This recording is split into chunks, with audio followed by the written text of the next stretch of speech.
El tema de hoy se llama Una lección de amor acerca del prójimo. Ustedes saben que una de las cosas que más Jesús hizo énfasis fue en que nos amáramos los unos a los otros. Ayer estuvimos en un evento de parejas, nos invitaron a enseñar a mi esposa y a mí a un retiro como a 1 hora de camino de aquí, y yo le estaba compartiendo a las parejas acerca del amor. ¿Qué es el amor? Y les pregunté, ¿cuántos aman al que está a su lado, a su esposo o a su esposa? Y todos levantaron la mano. Entonces luego les narré 1 Corintios 13, donde habla del amor, donde dice que el amor es paciente, que el amor es sufrido, que el amor todo lo soporta, que el amor no es egoísta. Y entonces le dije, mírense, ¿quién de ustedes no es egoísta? Pero nosotros tenemos un concepto de amor muy, muy humano, muy de sentimiento, muy de pasión, de eso. Hablamos aquí un día, me acuerdo, acerca de los tipos de amor, amor fileo, amor ágape, etc., amor eros. Pero el pasaje de hoy, a mi manera de ver, todas las parábolas que Jesús enseñó son poderosas, pero esta en especial se refiere al amor al prójimo.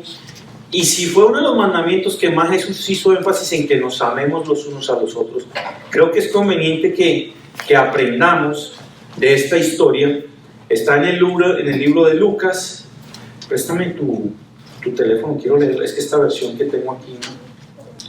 En el libro de Lucas, capítulo 10, versos 30 al 37.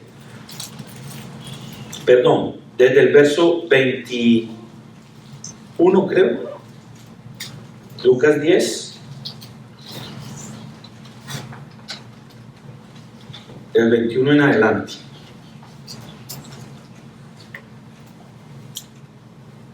Dice así, leo de la versión de las Américas. Bueno, antes de leérselo, déjenme hacer un recuento de lo que estaba pasando. En el capítulo 10 de Lucas, Jesús viene hablando, el famoso pasaje cuando Él manda a los 70 discípulos, porque recuerden que Jesús tenía 3 cercanos, 12, 70, 120 y las multitudes. Y en el libro de Lucas, Él viene hablándole y Él envía a los 70, pero los envía de 2 en 2. Y luego ellos vienen, regresan y le dicen, Señor, en tu nombre echamos fuera demonios.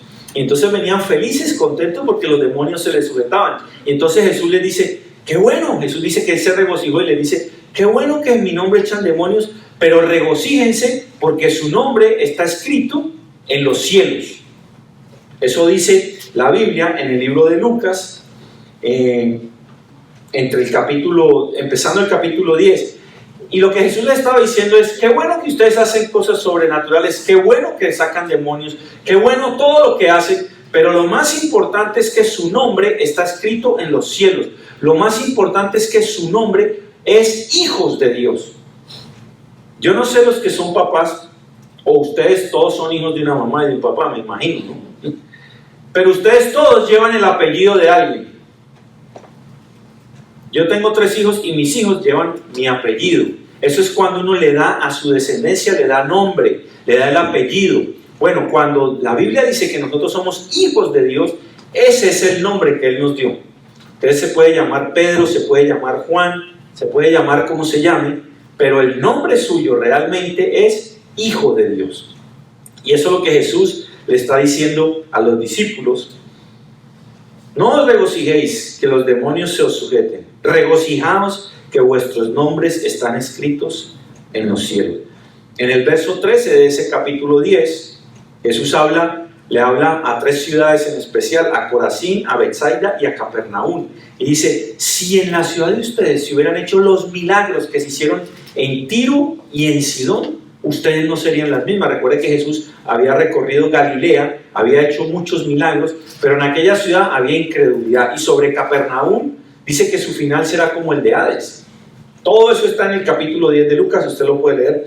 En el verso 21 Jesús hace una declaración tremenda, le dice, yo te alabo, Padre, Señor del cielo y la tierra, porque escondiste estas cosas de los sabios y entendidos y las has revelado a los niños. Hago énfasis en este versículo porque más adelante lo voy a utilizar. ¿A qué se refería Jesús con los sabios y los entendidos?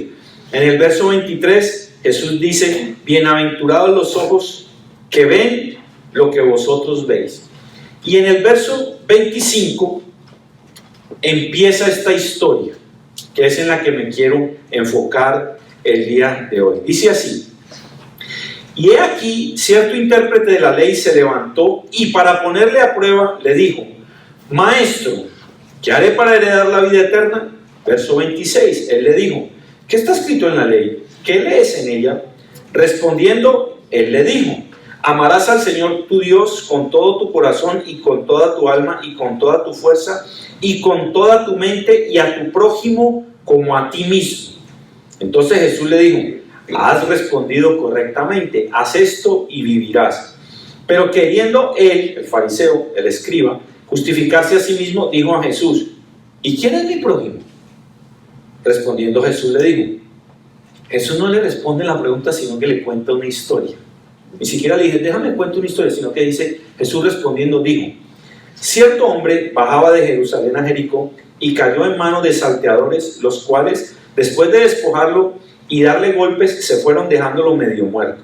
Por casualidad, cierto sacerdote bajaba por aquel camino y cuando lo vio, pasó por el otro lado del camino. Del mismo modo también un levita, cuando llegó al lugar y lo vio, pasó por el otro lado del camino. Pero cierto samaritano, que iba de viaje, llegó a donde él estaba y cuando lo vio, tuvo compasión. Y acercándose, le vendó las heridas, derramando aceite y vino sobre ellas, y poniéndolo sobre su propia cabalgadura, lo llevó a un mesón y lo cuidó. Al día siguiente, sacando 2 denarios, se los dio al mesonero y le dijo: cuídalo y todo lo demás que gastes cuando yo regrese, te lo pagaré. ¿Cuál de estos 3 piensas tú que demostró ser prójimo del que cayó en manos de los salteadores? Y él le dijo: el que tuvo misericordia de él. Y Jesús le dijo: ve y haz tú lo mismo. Esta es la historia, la famosa parábola del buen samaritano. Muchos de nosotros entendemos que la parábola del buen samaritano es una enseñanza acerca de la compasión, acerca de ser bondadosos, acerca de ayudar al necesitado, acerca de socorrer al que está en dificultad, al que está en necesidad, y de hecho de eso habla la historia.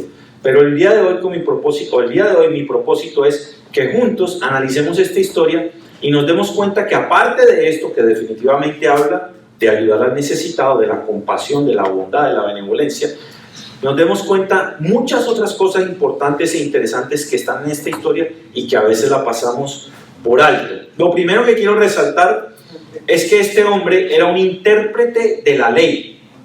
Un intérprete de la ley era un abogado de la época. Era un tipo que se sabía la ley, la letra al pie de la letra, vale la redundancia. Se la sabía tanto que él era encargado de verificar que otros que la interpretaban no se equivocaran. O sea, el tipo era el abogado de un intérprete de la ley. O sea, el tipo se sabía la letra de pie a cabeza. Y él viene y dice la historia que él con la intención de probarle a Jesús. ¿Qué quería hacer el tipo? Avergonzar a Jesús. Como todas las veces que los fariseos vinieron y le preguntaron acerca de la vida eterna. Señor, ¿qué haré para heredar la vida eterna? Le dijo el hombre rico. Para probarle, era para ver si lograba avergonzar a Jesús delante de la multitud y él quedaba bien. Recuérdese, el tipo teológicamente y legalmente estaba bien preparado.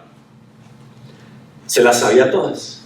Entonces él viene con la intención de probar a Jesús. No era una pregunta honesta. O sea, el tipo de verdad no le estaba preguntando: ¿qué haré para heredar la vida eterna? Como si de verdad no supiera. Porque ahí la historia nos dice que era para probarlo. En el verso 26, Jesús le dice: ¿cómo está escrito? ¿Por qué creen que Jesús le preguntó cómo está escrito? Porque el tipo se la sabía. Y Jesús no solo le dice cómo está escrito, sino que dice: ¿cómo lees? ¿Sabe que esa palabra lees en el original es una palabra que voy a tratar de leerla? Perdona mi pronunciación en griego, hebreo. Es la palabra Keriat Shema, que quiere decir ¿cómo lo lees en alta voz?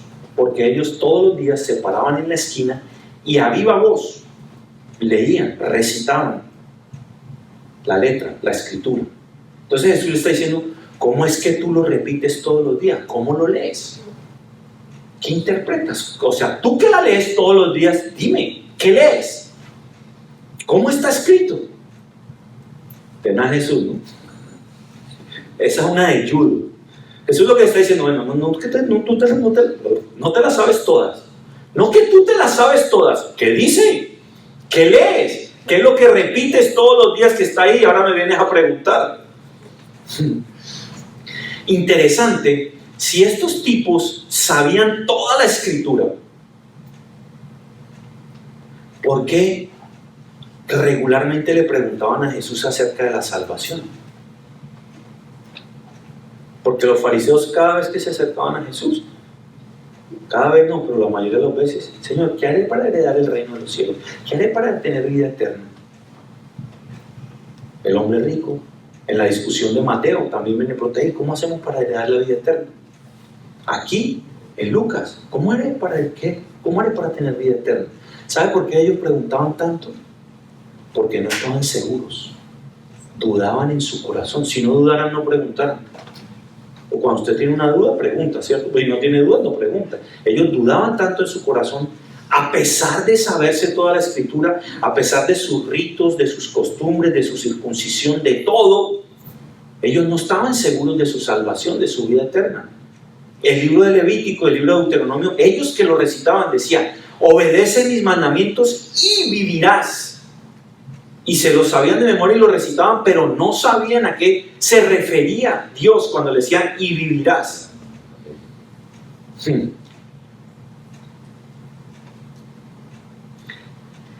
Juan 3:16, Jesús dijo, de tal manera amó Dios al mundo, que ha dado a su Hijo único para que todo aquel que en él cree no se pierda, mas tenga vida eterna. Eso lo dijo Juan 4:14. El que bebiere del agua que yo le daré jamás tendrá sed, y dentro de él brotarán fuentes de agua vida para vida eterna. Juan 11:25, yo soy la resurrección y la vida. El que cree en mí, aunque esté muerto, vivirá. Juan 5:24, el que oye mi palabra y cree al que me envió, tiene vida eterna. Y ellos lo habían oído. Y venían y le preguntaban, ¿cómo hago para tener vida eterna? Es como que 1 más 1 es 2 y no entendían. No entendían. Entonces Jesús le dice, bien has dicho, y le dice, haz esto y vivirás. Porque Jesús le pregunta, ¿qué haré para heredar? Y él dice, los mandamientos. Dice, perdón, los mandamientos no. Le dice, en el verso 27, el fariseo responde, amarás al Señor tu Dios con todo tu corazón. ¿Qué lees?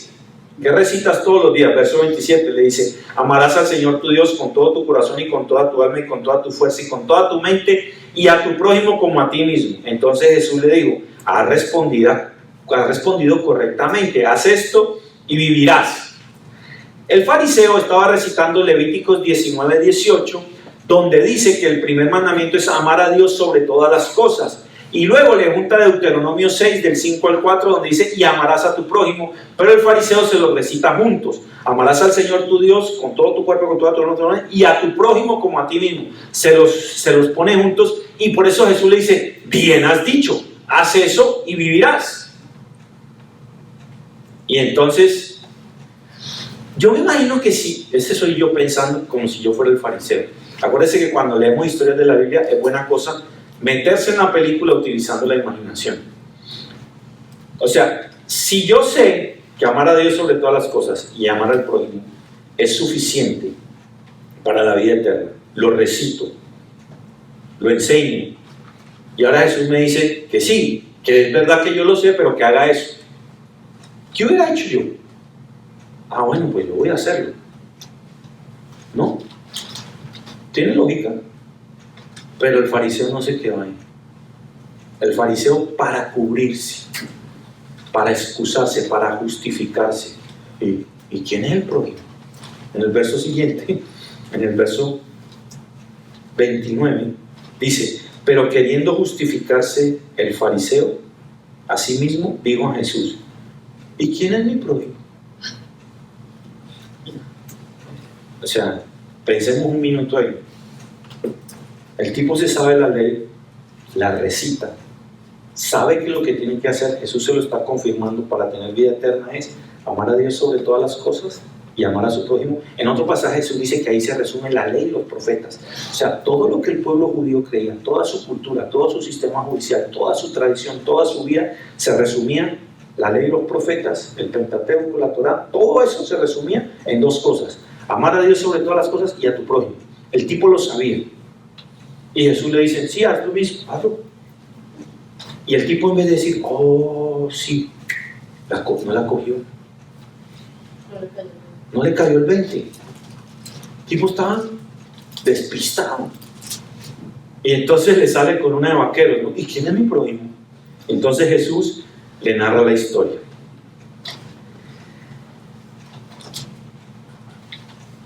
Cuando en Lucas 10 yo les leí ahorita que había unos que eran, te lo voy a repetir, los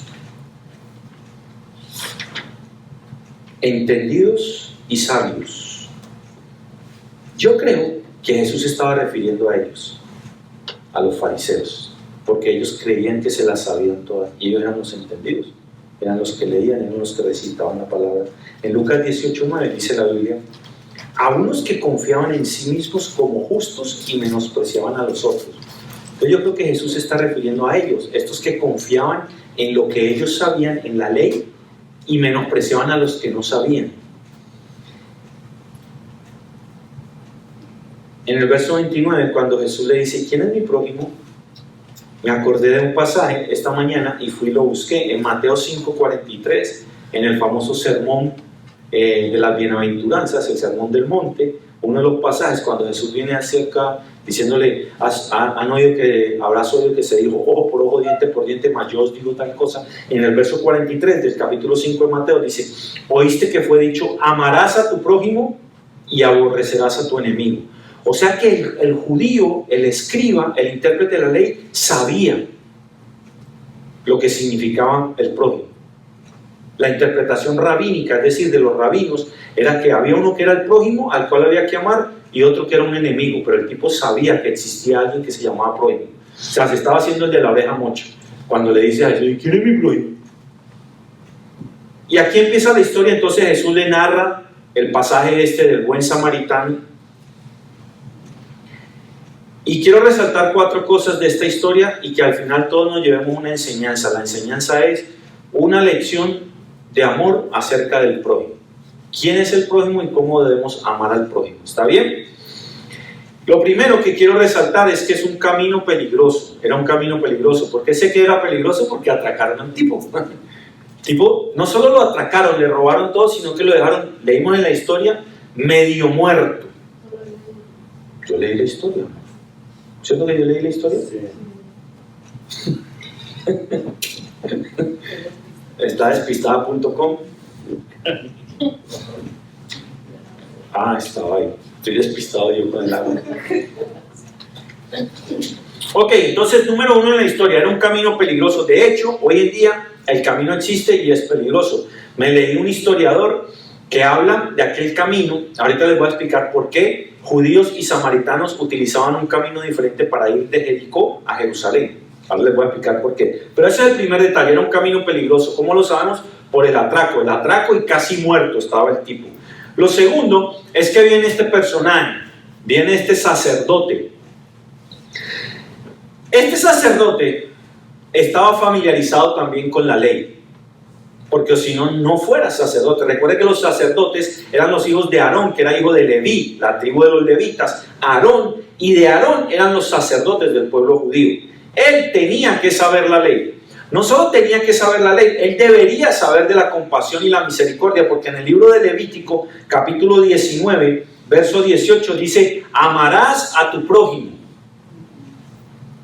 En el verso 33 de Levítico 19, habla acerca del extranjero. O sea que si el sacerdote ve que era uno que no era de su raza, de su clase, de su lo que sea, es un extranjero, es alguien diferente, estaba llamado, según Levítico 19:33, a ayudar al extranjero. Según Éxodo 23:4 al 5, esta historia me me voló la cabeza, léala, en Éxodo 23, 4 al 5, dice que si tú vas y ves que tu enemigo, el burro de carga, se le fue a la barranca, se desmayó. Yo me imaginaba el burrito ese de las películas, todo estripado ahí, lleno de barriles encima. Dice que si el burro de tu enemigo lo encontrabas en el camino, eso está en Éxodo 23, del 4 al 5, para los que toman nota y luego leen. Dice que si encontrabas a tu enemigo con el burro, con una llanta pinchada, si encontrabas a tu enemigo con el burro reventado en el barranco, te bajaras y le ayudaras a levantar la carga y a rescatar el burro. Eso lo debía saber el sacerdote porque está en el libro de Éxodo. ¿Cuánto más debería ayudar a un ser humano? Porque la ley era para cumplirla. O sea, si el tipo va por el camino y encuentra a un enemigo con el burro varado, pinchado, lo que sea, estripado ahí con la carga encima, era su obligación por ley, era un sacerdote, rescatar al burro con la carga y ayudarle al enemigo. Léalo en Éxodo para que vea que yo no estoy hablando aquí nada que no sea verdad. Pregunta, si era un sacerdote, ¿cuánto más debería ayudar a un ser humano?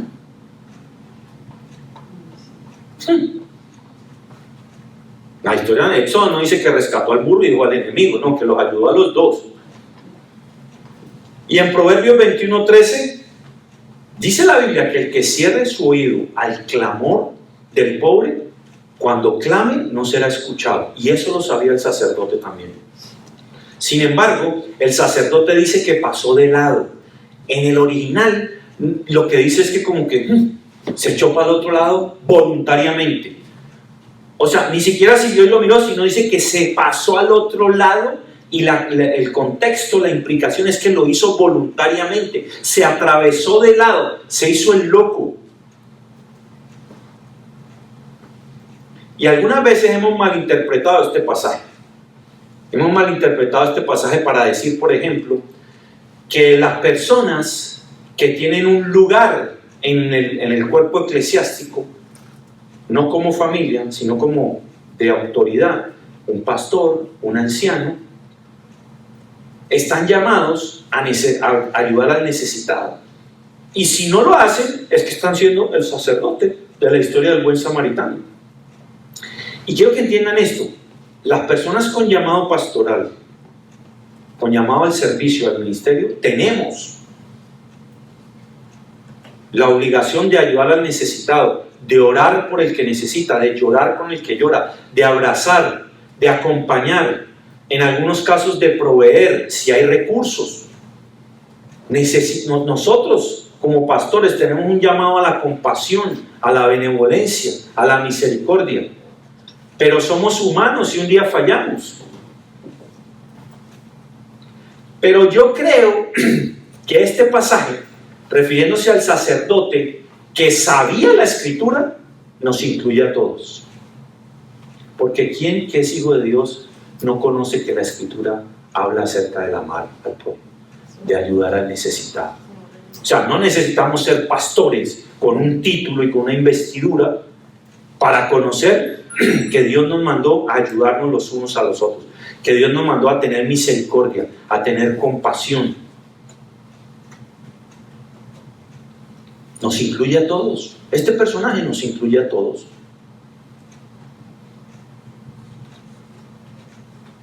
Cualquier persona que conozca la palabra sabe,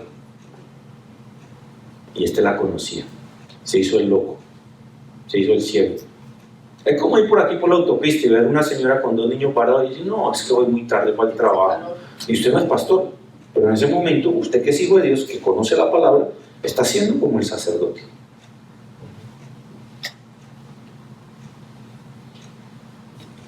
Venga para que se entretenga, como dice Fernando.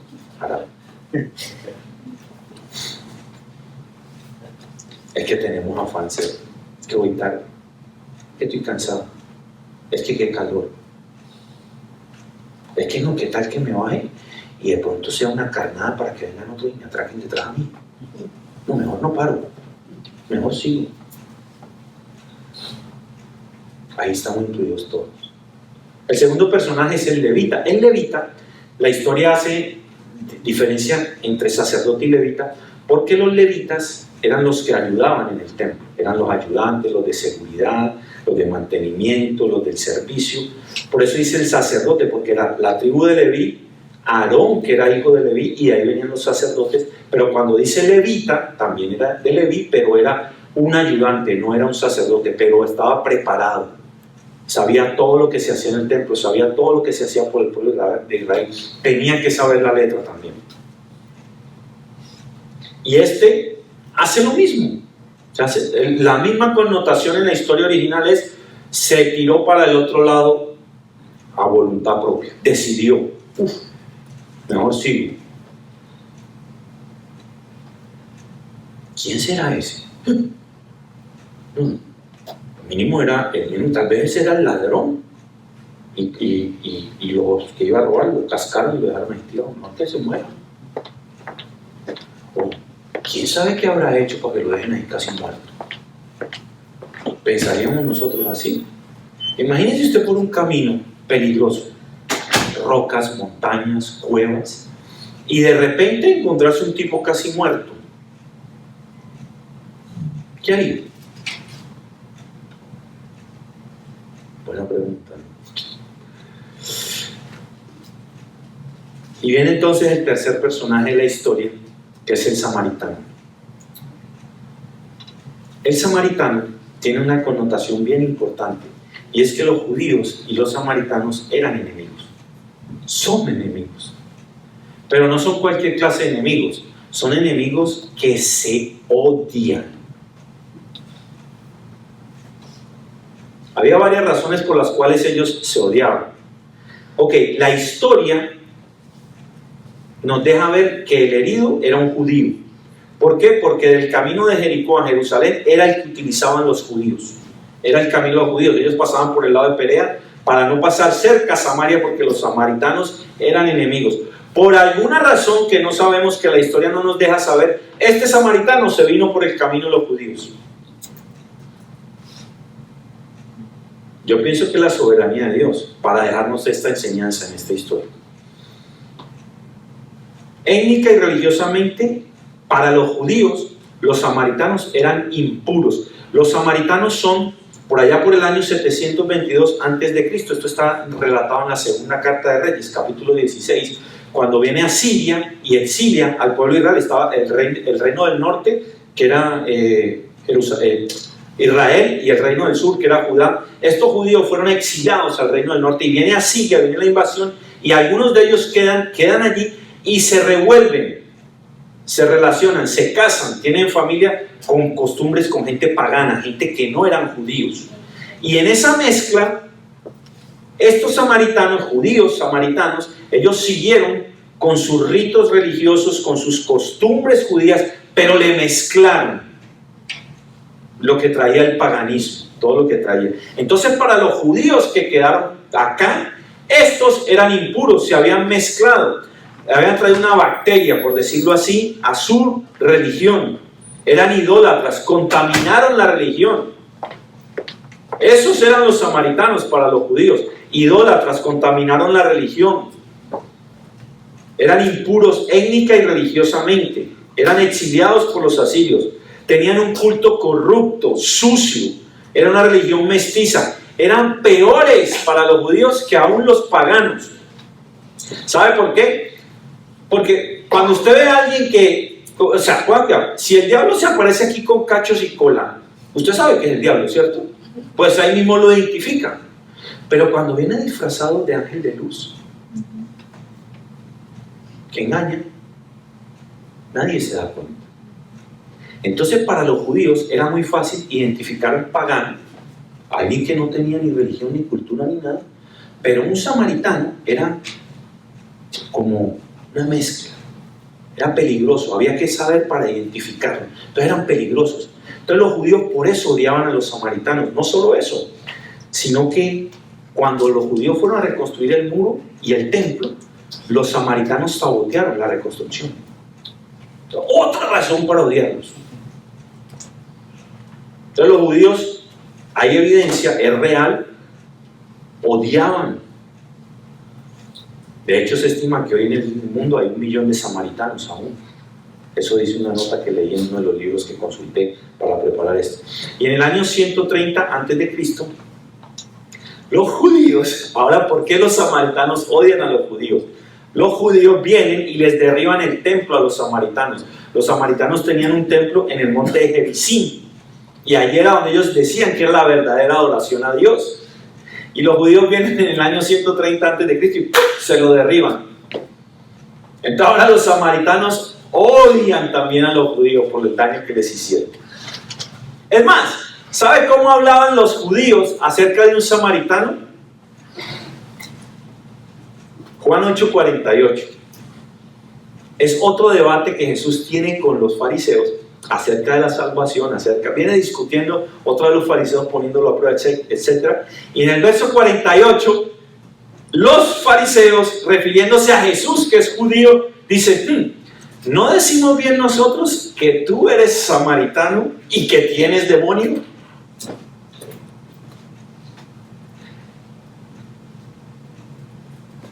Piensen en eso. ¿Hay alguien de alguna nacionalidad que a usted no le simpatiza? Seamos honestos. ¿En quién pensar? Porque los seres humanos somos así, ¿no? Discriminamos. No, es que Julanito es, voy a decir un país de que no haya nadie aquí. Es que Julanito es de Ucrania. Esos son terribles, tienen demonio. Eso es lo que le estaban diciendo a Jesús. Eso es. Bien decimos nosotros, tú eres samaritano y tienes demonio. Así se referían los judíos a los samaritanos, hermanos. Odio. Despectivamente los discriminaban, los señalaban, les destruyeron el templo. Eran una porquería los samaritanos para los judíos. Habían corrompido su religión, la ley. Para los judíos, los samaritanos corrompieron la ley, eran una bacteria. Y ahora tenemos en el camino al odiado, a un samaritano con un judío casi muerto, porque dice que estaba medio muerto. Ok, piensa en su enemigo. Y seamos honestos, aquí todos tenemos enemigos, ¿no? ¿Quién fue el último que te ofendió, te insultó y ahorita no le hablas? ¿Quién fue el último que te robó? ¿Quién fue el último que habló mal de ti? ¿Quién fue el último que te incumplió? ¿Quién fue el profesor de matemáticas que te hizo la vida imposible en quinto de primaria y todavía te acuerdas del desgraciado? Ese es tu enemigo. Entonces aquí todos tenemos enemigos. Claro, porque usted piensa que enemigo es el que lo anda buscando para perseguirlo, para cuchillarlo. No. El que te abusó, el que te abandonó, el que te traicionó. Todos tenemos un enemigo. Lo que pasa es que no, yo estoy bien.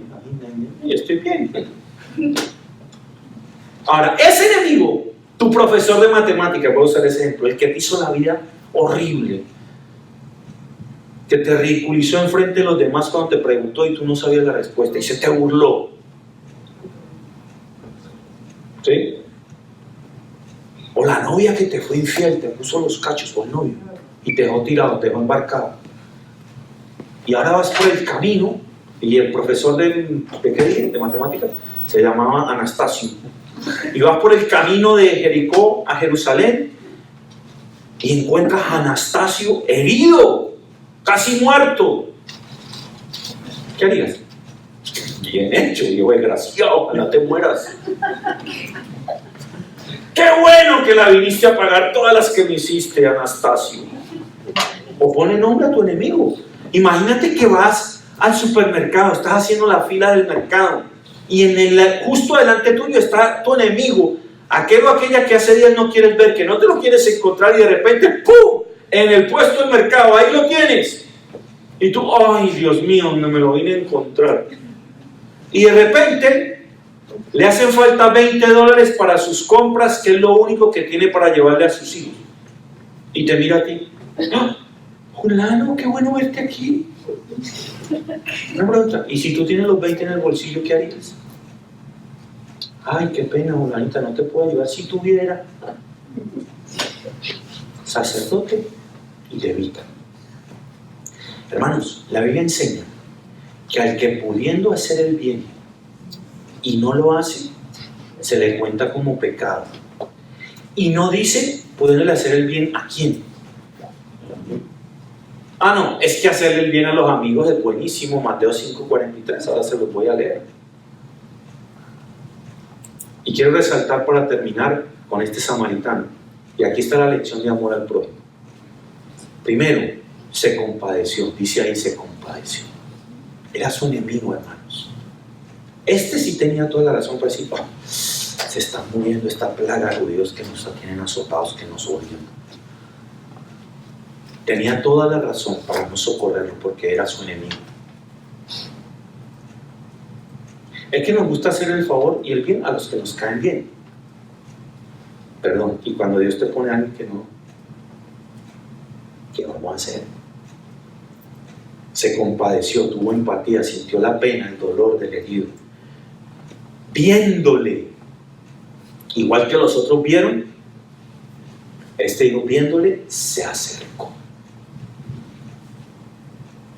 Vendó sus heridas. Recuerde que dice que al tipo lo robaron, lo dejaron pelado y casi muerto. Si le vendó las heridas, ¿de quién eran las vendas?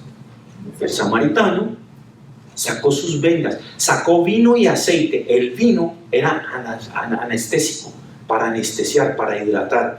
El aceite funcionaba como bálsamo, como analgésico, suavizaba los tejidos. El vino era antiséptico.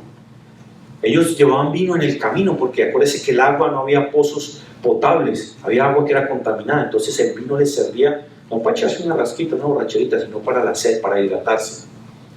Sacó su vino y su aceite, limpió las heridas y se las vendó con sus vendas. No solo eso, lo montó en su caballo, le dio su cabalgadura, él siguió a pie. No solo eso, lo puso en una posada, pasó la noche con él, porque la historia dice, al otro día cuando partió, le pagó 2 denarios al dueño de la posada, 2 denarios, 1 denario era el salario de un día, le dejó 2 denarios que hubieran podido pagar la posada por 30 días, según los cálculos. O sea, le dejó un billete, le pagó hotel de 5 estrellas por 1 mes. Imagínese usted, yo en un hotel de 5 estrellas y que otro lo pague. ¿Y tu enemigo? Algunos son orgullosos, no, yo no le recibo nada de ese. Bueno, este lo recibió. Se trasnochó con él. Pagó por él, pagó extra. Y no solo eso, le dijo, si hay algo que te debo, al mesonero, al dueño de la posada, le dijo, si te debo algo, a mi regreso te pago.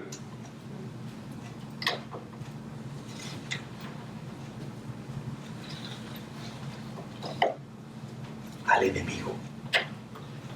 Quiero dejarlos con 2 preguntas antes de terminar. Si tienes un enemigo enfrente tuyo, ese que tienes ahora en la mente, ¿qué estás dispuesto a hacer por él o por él? Limpiarle las heridas, sanarlo, curarlo, pagar por él, trasnocharse por él. Quiero leer un pasaje que está en la Biblia. Le voy a poner las gafas porque esta letra de la Biblia de mi esposa es muy chiquita para mis ojos. Está en el sermón de las bienaventuranzas, cuando Jesús viene diciendo no cometerás adulterio, ojo por ojo, cualquiera que repudia a su mujer y le divorcio, etc. No jurar en falso nombre, no jurar falsamente. En el verso 38 de Mateo 5 habla de, habéis oído que se dijo ojo por ojo, diente por diente, pero yo os digo, no resistáis al que es malo, antes bien a cualquiera que te abofetee en la mejilla derecha, vuélvele también la otra. No voy a hablar de eso. Pero en el verso 43 dice esto. Antes de leerlo, quiero que sepan que para mí, en esta parábola, el herido, en cierta manera, los desechados, los que no tienen valor, los enemigos, somos nosotros. Y el buen samaritano es la manifestación de amor de Dios por nosotros. Que aun siendo sus enemigos, muertos en delitos y pecados, Él se bajó a rescatarnos.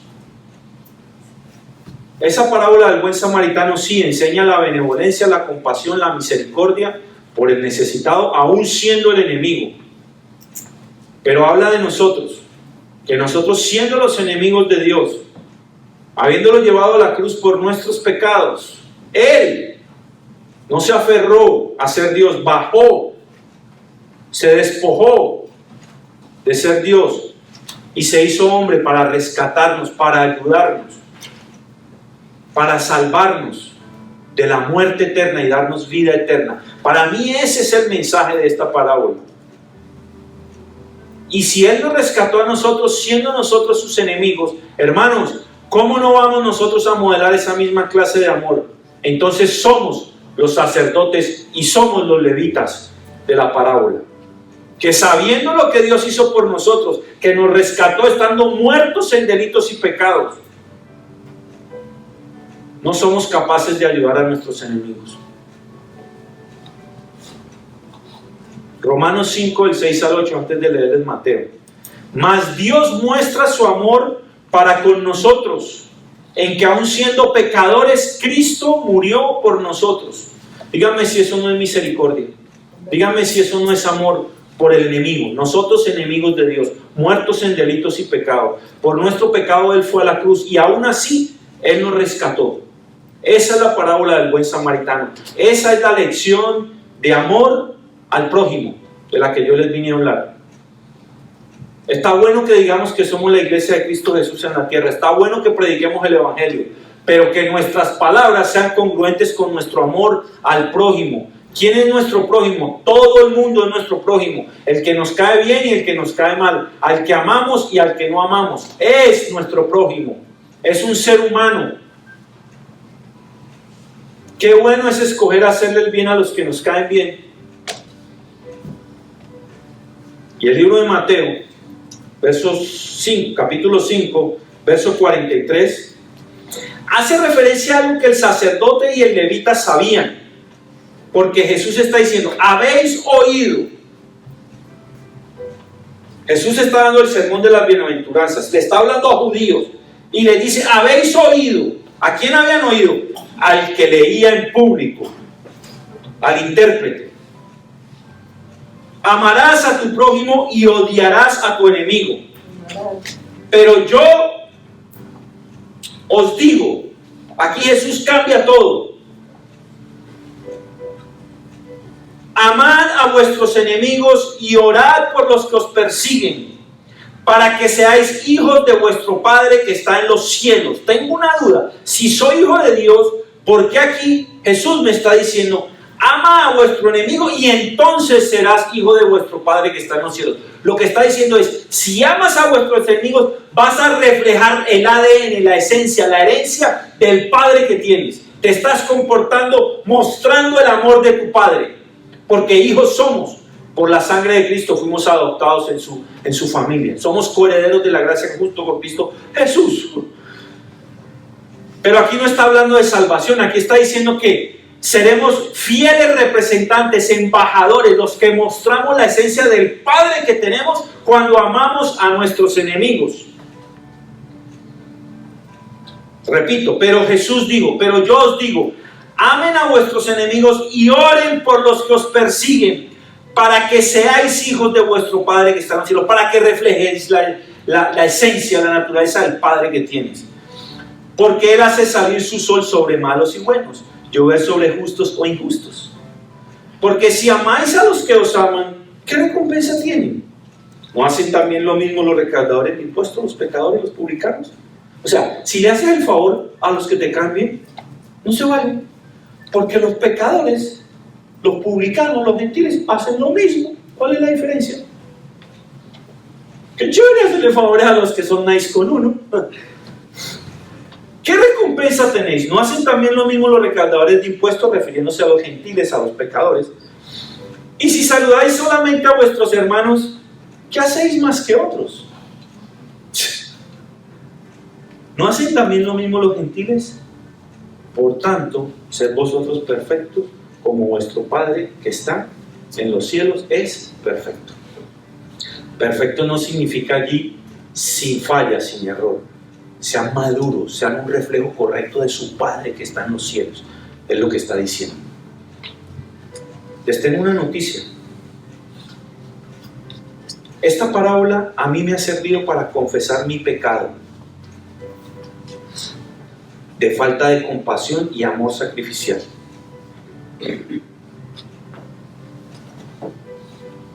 Una lección de amor al prójimo.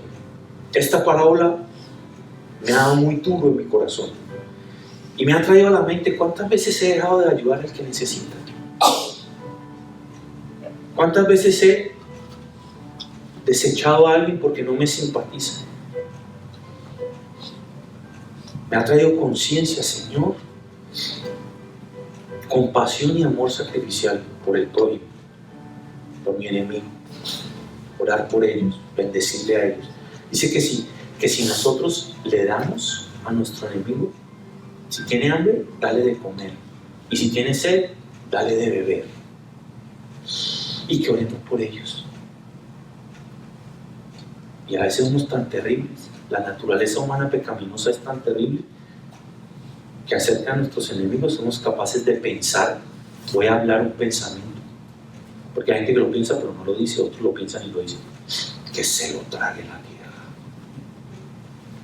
Así somos, hermanos, y Dios aquí nos está llamando a hacer una diferencia. Nos está diciendo que si nos decimos hijos de Dios, lo representemos dignamente, amando al prójimo. Y lo segundo que aprendí de esta parábola es que tengo que buscar su gracia y su misericordia arrepentido y en fe. Sí, Señor, perdóname. Perdóname porque no he amado a mis enemigos como enseña esta parábola. Perdóname porque a veces he preferido ayudarle a alguien que me simpatice que a alguien que no me simpatiza. Queremos ser una iglesia diferente en la tierra. Queremos ser los hijos de Dios, representar al Padre que nos salvó. Una lección de amor al prójimo. Espero que a ustedes su conciencia también le hable y le deje saber si ha fallado en compasión y en amor sacrificial por el prójimo.